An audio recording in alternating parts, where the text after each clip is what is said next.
اس بات کو گہرائی سے سمجھو کہ جو بھی کچھ موجود ہے وہ بس اپنے لیے ہے، اپنی وجہ سے ہے۔ جیسے گھر ہے، وہ گھر ہے، بس یہی اس کا مقام ہے۔ وہ اپنی جگہ قائم ہے، خود میں مکمل ہے۔ اس دنیا میں ہر شے دراصل اپنی ہی ہے، کسی اور کی ملکیت نہیں۔ اگر یہ ایک نقطہ سمجھ میں آ جائے تو انسان کا سارا عنائی سراب ٹوٹ جائے۔ دیکھو، زمین کا ایک ٹکڑا ہے، تم کہتے ہو یہ میرا کھیت ہے، یہ میرا باغ ہے۔ انسان کا یہ دعویٰ اتنا عجیب ہے کہ آج زمین پر جھگڑا ہے، کل کو چاند پر بھی یہی تماشا ہوگا۔ امریکہ کہے گا یہ میرا ہے، روس کہے گا یہ میرا ہے، حالانکہ کل تک چاند کسی کا نہیں تھا، بس چاند تھا۔ مگر اب وہاں بھی ملکیت کے دعوے ہوں گے۔ ابھی سورج صرف سورج ہے، لیکن بعید نہیں کہ کل اس پر بھی قبضے کی جنگ ہو۔ انسانی انا کی فطرت ہے کہ وہ جہاں پاؤں رکھتی ہے وہیں اپنی میں کا لیبل لگا دیتی ہے۔ قدرت، نیچر اس لیبل کو نہیں مانتی، مگر دوسرے انسان اس لیے مان لیتے ہیں کہ لڑائی نہ ہو، یا پھر وہ بھی اپنا ایسا ہی کوئی لیبل لگانے کا حق مانگ سکیں۔ کبھی سوچا ہے تم نے کہ کیوں تمہیں جلدی لگی رہتی ہے چیزوں پر میرا کا لیبل لگانے کی؟ کیونکہ جتنی زیادہ جگہوں پر، چیزوں اور انسانوں پر تم میرا کا لیبل لگاتے ہو، اتنا اس لا موجود انا کو موجود ہونے کی گنجائش مل جاتی ہے، جو خود بذات ہی کوئی چیز نہیں ہے۔ جتنے زیادہ لیبل، میں اتنا ہی بڑا ہوتا محسوس ہوتا ہے۔ ایگو اتنی ہی سالڈ چیز لگنے لگتی ہے۔ میرا کا لیبل اس لا موجود کو وجود دے دیتا ہے، اور پھر مقابلے کی وہ اندھی دوڑ شروع ہو جاتی ہے جس کا کوئی سر پیر نہیں۔ 1 ایکڑ والے کا میں چھوٹا ہے اور 1000 ایکڑ والے کا میں بہت بڑا۔ جوں جوں میرا کا دائرہ پھیلتا ہے، میں کا محل بلند ہوتا جاتا ہے۔ انا کا بھوت ہر طرف پھیلنا شروع ہو جاتا ہے۔ بس ساری زندگی اسی ایک دوڑ میں گزر جاتی ہے کہ کتنا زیادہ میرا اکٹھا کر سکیں، اور اسی دوڑ میں انسان مر جاتا ہے۔ پھر کوئی اور اس اندھی دوڑ پر سوال اٹھائے بغیر دوڑ کو وہیں سے شروع کرتا ہے۔ حقیقت تو یہ ہے کہ چیزیں صرف استعمال کے لیے ہیں، ملکیت کے لیے نہیں۔ مالک بننا محض ایک وہم ہے۔ جب چیزوں کو استعمال کرو تو شکر گزاری ہونی چاہیے، مگر جیسے ہی تم نے کہا میرا، شکر گزاری ختم ہو گئی اور ملکیت کا ایک جھوٹا جہان آباد ہو گیا۔ اس میرا میں صرف پیسہ اور جائیداد ہی نہیں، بلکہ عہدہ، شہرت، تعلیم اور یہاں تک کہ وہ چیزیں بھی شامل ہو جاتی ہیں جن کا ہماری ذات سے کوئی تعلق نہیں۔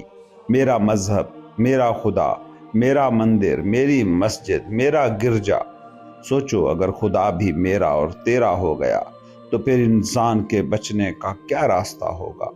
یاد رکھو، میرا جتنا پھیلتا ہے، بظاہر یوں لگتا ہے کہ میں بڑا ہو رہا ہے اور خوشی محسوس ہوتی ہے، مگر ساتھ ہی دکھ بھی اتنا ہی بڑھتا چلا جاتا ہے۔ دراصل میں، ایگو، انا ایک زخم ہے۔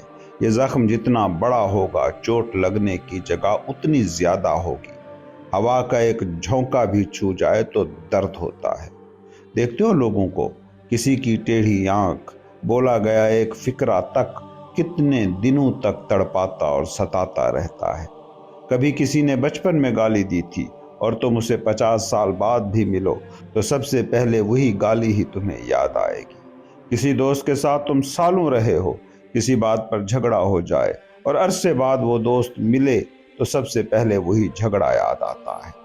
انا کا زخم بہت بڑا کر لیا گیا ہے، ورنہ اسی دوست کے ساتھ کتنے ہزاروں لمحات تھے جو دلکش تھے، مگر وہ یاد نہیں آتے۔ بھائی آپس میں کتنے عرصے تک ساتھ رہتے ہیں، پھر انا کی ترقی کے بعد یا کہہ لیں زخم کے پھیل جانے کے بعد انہی بھائیوں کو ایک دوسرے کی وہی حرکتیں کیسے زہر لگتی ہیں کہ جو پہلے معمول کی باتیں ہوا کرتی تھی۔ انا پھول جائے تو یہ ہو کر رہتا ہے۔ مجھے ایک واقعہ یاد آ رہا ہے۔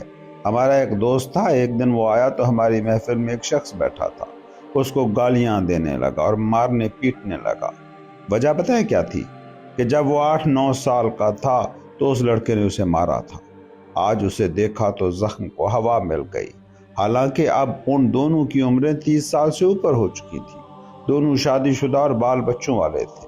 یہ انا کا زخم جو جتنا پھیلتا جاتا ہے، ہر ہوا، ہر لمحہ، ہر سچویشن، ہر چوٹ اسے چھونے لگتی ہے، اور اس انا کو میرا لگا ہر لیبل توانا کرتا جاتا ہے۔ سوچو ذرا، کیا یہ ہاتھ، یہ جسم، یہ بھی تمہارے ہیں؟ نہیں ہیں۔ تم نہ ہوتے تو یہ ہڈیاں، یہ گوشت پوست کہیں اور ہوتا۔ تم نہیں رہو گے تو بھی یہ میٹر، یہ مادہ یہیں رہے گا۔ تمہارے جسم کا ایک ایک ذرہ نہ جانے کتنے جسموں سے ہو کر آیا ہے۔ جو خون آج تمہاری رگوں میں ہے، کل کسی جانور میں تھا، پرسوں کسی درخت کی جڑ میں۔ یہ سانس جو ابھی تمہارے سینے میں ہے، ایک لمحہ پہلے تمہارے پڑوسی کی سانس تھی، اور ایک لمحہ بعد کسی اور کی ہو جائے گی۔ زندگی ایک پل کے لیے بھی میرا، مائن، مائی یہ لفظ قبول نہیں کرتی۔ یہ تو بس ایک بہتا دریا ہے، مگر تم نادانی میں اسی بہتے پانی پر لیبل لگانے کی کوشش کرتے رہتے ہو۔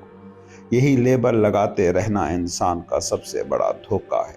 جب کوئی حقیقی ماسٹر بولتا ہے تو غور سے دیکھنا، وہ تم پر تنقید نہیں کرتا، وہ تمہارے انہی لیبلز پر تنقید کرتا ہے۔ وہ لیبلز جو لگا کر تم چیز کو ویسا نہیں رہنے دیتے جیسی وہ ہے۔ نظر گہری ہو جائے تو جانو گے کہ نہ زمین میری، نہ گھر میرا، نہ پیسہ میرا، اور نہ ہی یہ جسم میرا۔ یہاں تک انسان کا من اور ذہن بھی اس کا اپنا نہیں۔ تمہارے خیالات کہاں سے آئے؟ سب باہر سے، سب ادھار۔ کوئی سماج سے لایا، کوئی کتاب سے، کوئی کسی کی بات سے۔ جب سانس اپنی نہیں تو خیال اپنا کیسے ہو سکتا ہے؟ مگر ہم اسے بھی میرا خیال کہتے ہیں۔ روحانیت کا سفر دراصل اسی میرا کی نفی کا نام ہے۔ اسے کاٹتے جاؤ، یہ بھی میں نہیں، یہ بھی میں نہیں، یہ بھی میں نہیں۔ جب کاٹنے کو کچھ باقی نہ بچے، جب میرا کہنے کے لائق کچھ نہ رہ جائے، تو جو آخر میں بچ رہتا ہے وہی سچ ہے، وہی ریئلٹی ہے، وہی حتمی حقیقت ہے، وہی شاہد ہے، آبزرور، وٹنس۔ یہ وٹنس وہ واحد چیز ہے جس کی نفی نہیں ہو سکتی۔ یہ آبزرور وہ واحد حقیقت ہے جو کٹتی نہیں، اسے کاٹا جا نہیں سکتا۔ وہ صرف دیکھتا ہے۔ وہی تم ہو، وہی تمہاری اصل روح ہے، ہستی ہے، زندگی ہے، خدا ہے۔ مشہور مفکر اور فلسفی رینے ڈیکارٹ نے ایک بار ایک شاندار قسم کا تجربہ کیا۔ اس نے طے کیا کہ میں ہر چیز پر شک کروں گا جب تک مجھے کوئی ایسی چیز نہ مل جائے جس پر میں شک کر ہی نہ سکوں، شک کی گنجائش ہی نہ ہو۔ اس نے خدا پر شک کیا، جنت دوزخ پر شک کیا، دنیا کے ہونے پر شک کیا۔ سب کچھ مشکوک ہو سکتا ہے، لیکن آخر میں وہ ایک نقطے پر آ کر رک گیا۔ اس نے سوچا کہ کیا میں ہوں یا نہیں ہوں؟ اس بات پر شک نہیں کیا جا سکتا، کیونکہ اگر میں یہ کہوں کہ میں نہیں ہوں تو یہ کہنے کے لیے بھی تو میرا ہونا ضروری ہے۔ تو اس نے جان لیا کہ میرے ہونے میں کوئی شک نہیں، لیکن یہ پکا نہیں کہ میں ہوں کیا میں جسم ہوں، کیا میں مائنڈ ہوں۔ یہ تو تھا مغرب کے ایک مشہور محقق کا تجربہ، مگر ٹھیک یہی وہ نتیجہ ہے جس پر مشرق بھی پہنچا ہے۔ صوفی کہتے ہیں، میں کے پیاز کے چھلکے اتارتے جاؤ، جسم کا چھلکا، مائنڈ کا چھلکا، خیالات کا چھلکا، آخر میں کیا بچتا ہے؟ بظاہر خالی پن، مگر وہی خالی پن اصل جوہر ہے۔ انسان صرف ہڈیوں اور گوشت کا ڈھیر نہیں، اس کے اندر ایک دیکھنے والا ہے جو ان سب سے الگ ہے۔ اسی دیکھنے والے کا نام ہے وٹنس۔ جب میں کہتا ہوں انا تمہارا سراب ہے، ویسی تمہیں دکھائی دے رہی ہے جیسی یہ نہیں ہے، تو اس سے میری مراد کیا ہوتی ہے؟ اس سے مراد یہ ہوتی ہے کہ یہ نقلی میں یعنی انا یوں دکھاتی ہے جیسے تم دیکھ رہے ہو، حالانکہ دیکھ رہا وہ سپیس ہے، وہی وٹنس، شاہد۔ یہی سراب ہے کہ دیکھنے والا بھول جاتا ہے کہ میں الگ ہوں، اور جو اسے دکھائی دے رہا ہے یعنی جسم، یہ دنیا، یہ مائنڈ، وہ اسے ہی میں سمجھ لیتا ہے۔ جیسے میری آنکھ ہیرا دیکھ رہی ہو اور میں کہوں کہ میں ہیرا ہوں۔ ارے بھائی، ہیرا سامنے ہے اور میں دیکھنے والا ہوں۔ دیکھنے والا کبھی دکھائی دینے والی چیز نہیں ہو سکتا۔ تم دنیا کو دیکھ سکتے ہو مگر خود کو نہیں دیکھ سکتے، کیونکہ آنکھ خود کو کیسے دیکھے؟ دیکھنے کے لیے دو کا ہونا ضروری ہے۔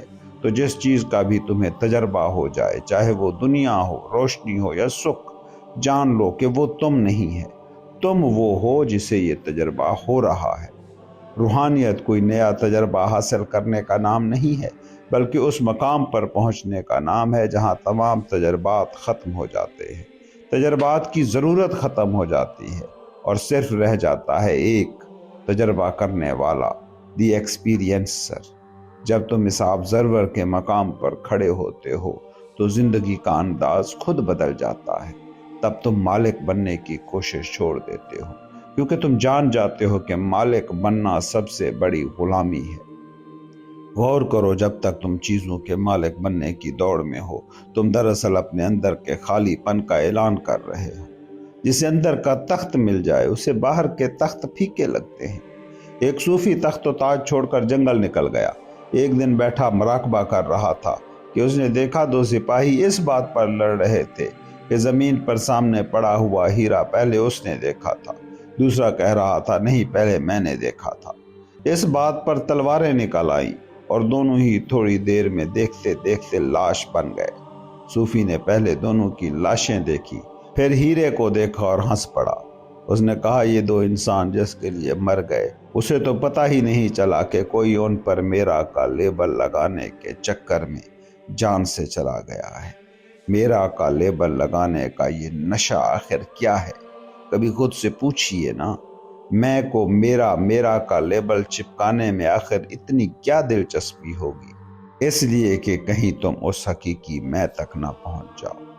یاد رکھنا، مالک بننے کی ہوس بتاتی ہے کہ بندہ ابھی خود کا مالک نہیں ہوا ہے۔ خود کا مالک کون ہے؟ وہ جو جانتا ہے کہ میرے اندر یہ جو آگہی پا رہی ہستی ہے، یہ جو آبزرور ہے، یہ ہوں حقیقی میں، یہ ہے کانشیسنس۔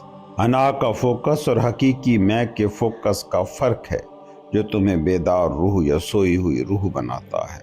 انائی فوکس ہوتا ہے ایسے تیر کی طرح جس کے ایک سرے پر نوک ہوتی ہے۔ انا باہر کی چیزوں میں، تھاٹس میں وہ تیر کھباتی رہتی ہے۔ بیدار روح کا فوکس ہوتا ہے ایسے تیر کی طرح جس کے دونوں سرے نوکیلے ہوتے ہیں، اس میں باہر ہی نہیں اندر کی طرف بھی سفر ہوتا ہے۔ انا کا تیر کیونکہ باہری حقیقتوں میں چبھتا ہے، اس لیے وہیں سے اپنا وجود اخذ کرتی ہے۔ دوسری طرف بیدار روح کا دھیان باہر بھی جاتا ہے اور ٹھیک اسی لمحے وہ یہ بھی دیکھ رہا ہوتا ہے کہ فوکس کا یہ تیر کہاں سے اٹھ رہا ہے۔ اگر دیکھی جا رہی چیز اور دیکھ رہا وجود دونوں بیک وقت موجود ہوں تو یہ شخص ہے بیدار روح، صوفی سنت، وہ جو جانتا ہے زندگی کیا ہے۔ معجزے کرامتیں دکھانا اس کا کام نہیں ہوتا۔ صوفی کوئی مداری نہیں ہوتا کہ کچھ ٹرکیں سیکھ آئے اور وہ کر کے تمہیں لبھاتا رہے۔ بیدار روح وہ ہے جو ہر وقت بیدار ہے، انا کی طرح باہری بیدار نہیں بلکہ اندر بھی بیدار۔ جسے انلائٹنمنٹ کہتے ہو وہ اور کچھ نہیں، بس استقون اس مثلث کے وجود میں آ جانے کا نام ہے جس کے 3 کونے ہیں۔ ایک کونے پر دنیا، دوسرے پر دیکھنے والی آنکھ، اور تیسرے کونے پر وہ شاہد جو ان دونوں کو دیکھ رہا ہوتا ہے۔ اور جب اس پوائنٹ پر کوئی انسان پہنچ جاتا ہے تو یہ سفر اس سے بھی آگے جاتا ہے۔ وہاں میں آبزرور ہوں کا تھاٹ بھی گر جاتا ہے، میں روح ہوں کا خیال بھی نہیں رہتا، کیونکہ جب تک میں باقی ہے، چاہے وہ کتنی ہی پاکیزہ کیوں نہ ہو، علیحدگی باقی ہے۔ منصور جب انا الحق کا نعرہ لگاتا ہے تو وہ کیا کہہ رہا ہے؟ وہ یہ نہیں کہہ رہا کہ منصور خدا ہے، بلکہ وہ کہہ رہا ہے کہ منصور تو مٹ گیا، اب جو بول رہا ہے وہ حق ہی ہے۔ سرمد نے جب کہا لا الہ کوئی نہیں ہے تو وہ اسی منزل پر تھا جہاں ابھی نفی مکمل ہوئی تھی۔ جب اس کی گردن کٹی اور وہاں سے آواز آئی الا اللہ تو تب اثبات ہوا۔ بدھا اس حالت کو کہتا ہے نروان، جس کا مطلب ہے دیے کا بجھ جانا۔ جب دیا بجھتا ہے تو شعلہ کہاں جاتا ہے؟ وہ کہیں نہیں جاتا، وہ کائنات میں تحلیل ہو جاتا ہے۔ وہ سب کچھ بن جاتا ہے۔ اسی طرح جب انسان کا میں مکمل طور پر مٹ جاتا ہے تب وہ محدود سے لامحدود ہو جاتا ہے۔ تب یاد کرنے کی ضرورت نہیں رہتی، کیونکہ یاد اسے کیا جاتا ہے جسے انسان بھول جائے۔ ایک صوفی سے کسی نے پوچھا تھا، کبھی تمہیں خدا کو یاد کرتے ہوئے ہم نے نہیں دیکھا۔ صوفی نے بڑا ہی شاندار جواب دیا تھا، یاد کرنے کے لیے بھولنا ضروری ہوتا ہے۔